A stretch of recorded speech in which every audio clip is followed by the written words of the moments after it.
ഞാൻ ഒരു വളരെ പാഷനേറ്റ് ആയിട്ടുള്ള ഒരു ഫോട്ടോഗ്രാഫറാണ്. എൻ്റെ കാലത്ത്, ഞാൻ പഠിക്കുന്ന കാലത്ത് അങ്ങനെ ഒരു ഇൻസ്റ്റിറ്റ്യൂട്ടൊന്നും നമ്മുടെ നാട്ടിൽ ഉണ്ടായിരുന്നില്ല. ഈ ഫോട്ടോഗ്രാഫി പഠിപ്പിക്കാനും ഒന്നും ഉണ്ടായിരുന്നില്ല. അപ്പോൾ സ്വയം പഠിക്കുക, അല്ലെങ്കിൽ ആരുടെങ്കിലും അസിസ്റ്റൻ്റായിട്ട് കൂടെ നടന്ന് പഠിക്കുക എന്നൊക്കെ ഉള്ളതേ മാർഗമുള്ളൂ. പക്ഷേ ഇവിടെ ഇപ്പോഴത്തെ കുട്ടികൾക്ക് നല്ല ഭാഗ്യമുണ്ട്. കാരണം ഫോട്ടോഗ്രാഫി പഠിക്കുക എന്ന് മാത്രമല്ല, ഇപ്പോൾ കുറേയൊക്കെ ആളുകൾ കമ്പ്യൂട്ടറിൽ നിന്നും നെറ്റിൽ നിന്നുമൊക്കെ പഠിക്കും. പിന്നെ സ്വയം ചെയ്ത് പഠിക്കും. ഒരു ക്യാമറ ഉണ്ടെങ്കിൽ സ്വയം ഫോട്ടോസ് എടുത്ത് പഠിക്കുകയൊക്കെ ചെയ്യും.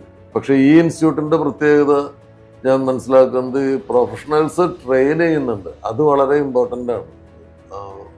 ഈ ഇൻസ്റ്റിറ്റ്യൂട്ടിനെ മറ്റ് ഇൻസ്റ്റിറ്റ്യൂട്ടുകളിൽ നിന്ന് വ്യത്യസ്തമാക്കുന്ന 40ഓളം പ്രൊഫഷണൽ ഫോട്ടോഗ്രാഫേഴ്സ് ചേർന്ന് തുടങ്ങിയിട്ടുള്ള ഒരു ഇൻസ്റ്റിറ്റ്യൂട്ടാണ്. അത്രയും ആളുകളോടൊപ്പം എല്ലാ ശനി ഞായർ ദിവസങ്ങളിൽ പ്രൊഫഷണലായിട്ടുള്ള ട്രെയിനിങ് അവർക്ക് കിട്ടും. ലെജൻസ് മീഡിയ മാസ്റ്ററിക്ക് എൻ്റെ എല്ലാ ആശംസകളും. വലിയ ഒരു സ്ഥാപനമായിട്ട് ഇത് വളരട്ടെ എന്ന് ആശംസിക്കുന്നു.